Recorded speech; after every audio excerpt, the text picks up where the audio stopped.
ஓம் சக்தி குருவடி சரணம் திருவடி சரணம். ஆக்கமும் ஆன்மீகமும் ஒரு அற்புதமான தொழில் நேர்களே ஒரு குட்டி கதை பார்ப்போமா. ஒரு தடவை கிருஷ்ணரும் அர்ஜுனனும் நடந்து வந்துட்டுருக்கிறச்ச ஒரு பெரியவர் யாசகம் கேட்குறார். அப்போ யாசகம் கேட்குறப்ப நான் ரொம்ப கஷ்டப்படுறேன் சாப்பாட்டுக்கு, அதனால் எனக்கு உதவி பண்ணுங்கோ அப்படிங்கிறப்ப அர்ஜுனன் கொஞ்சம் நிறைய பொற்காசுகள் கையில் கொடுக்குறாரு. அப்போ அதை எடுத்துகிட்டு வரச்ச இதை வச்சு நீங்கள் பொழைச்சிக்கோ அப்படின்னு அர்ஜுனன் சொல்கிறார். அப்போ எடுத்துகிட்டு வரச்ச வழியில் கொள்ளையர்கள் பறிச்சுன்னு போயிடுறார். ஐயோ என்னோடய காசு போச்சே அப்படின்ட்டு சொல்லிட்டு புலம்புறார். அப்போ ஒரு நபர் நம்மளுக்கு உதவி செஞ்சது நம்மளுக்கு பயன்படாமல் போயிடுது அப்படின்னு கண்ணீர் வடிக்கிறார். 2-3 நாள் போனது. அப்போ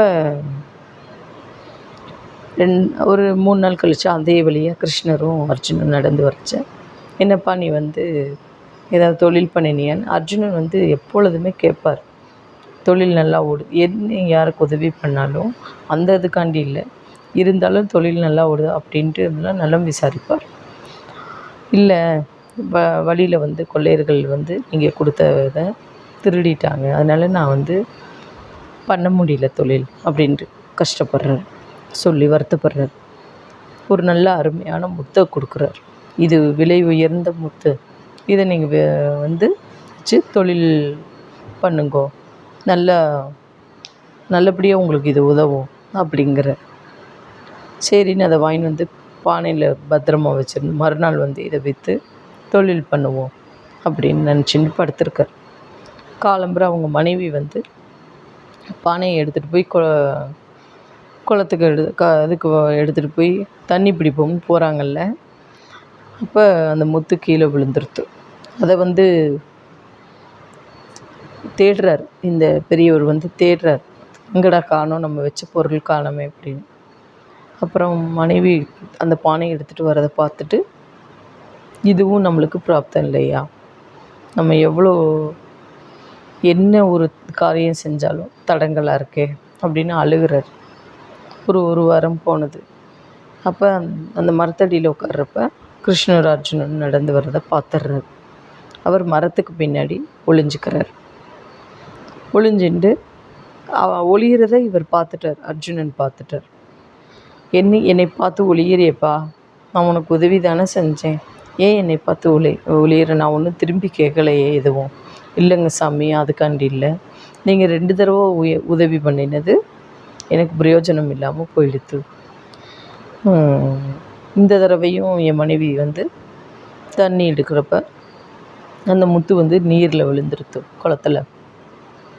என்னால் தொழில் பண்ண முடியல, நீங்கள் சொன்னால் வருத்தப்படுவீங்க, உங்கள் மனசை புண்படுத்தக்கூடாது அப்படிங்கிறதுனால தான் நான் ஒளிஞ்சின்றேன், வேறு எந்த காரணமும் இல்லை அப்படிங்கிறார்.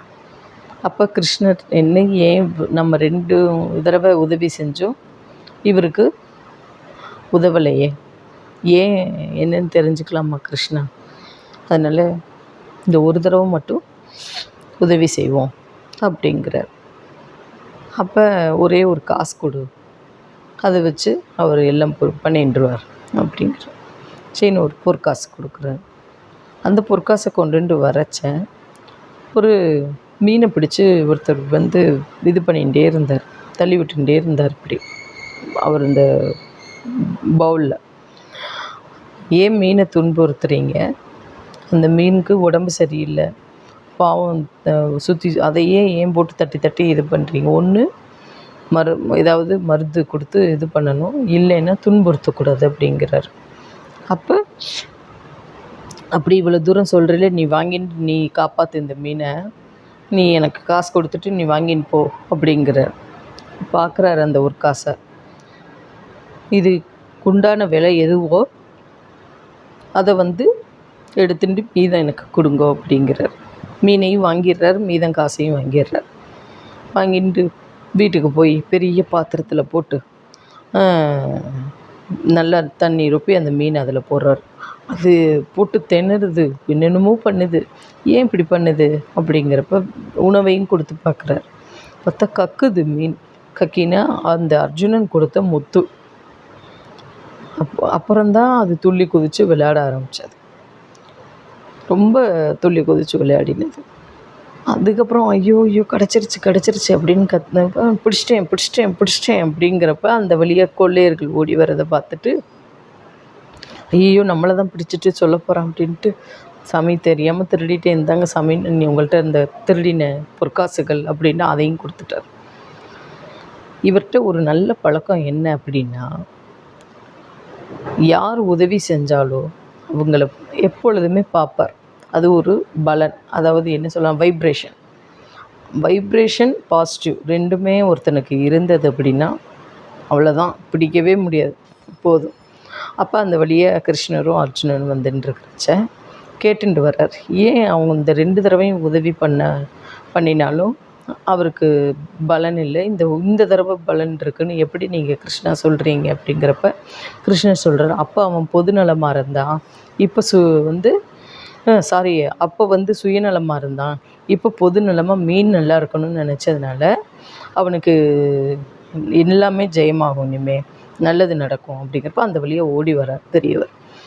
கிருஷ்ணா அர்ஜுனா நீங்கள் கொடுத்த இந்த 2 பொருளும் கிடச்சிருத்து, அதான் இந்த 3வது தடவை கொடுத்ததை நான் மீன் வாங்கிட்டு மீதம் காசு இது இருக்குது, அதனால் எனக்கு ஒன்றே ஒன்று போதும், மீதத்தை நான் உங்கள்கிட்ட தந்துடுறேன், எனக்கு உண்ட இல்லை நீ எல்லாத்தையும் வச்சு நல்லா சந்தோஷமாக தொழில் பண்ணு, உனக்கு முடிஞ்ச யாருக்காவது உதவி பண்ணு அப்படின்ட்டு சொல்கிறார் கிருஷ்ணர்.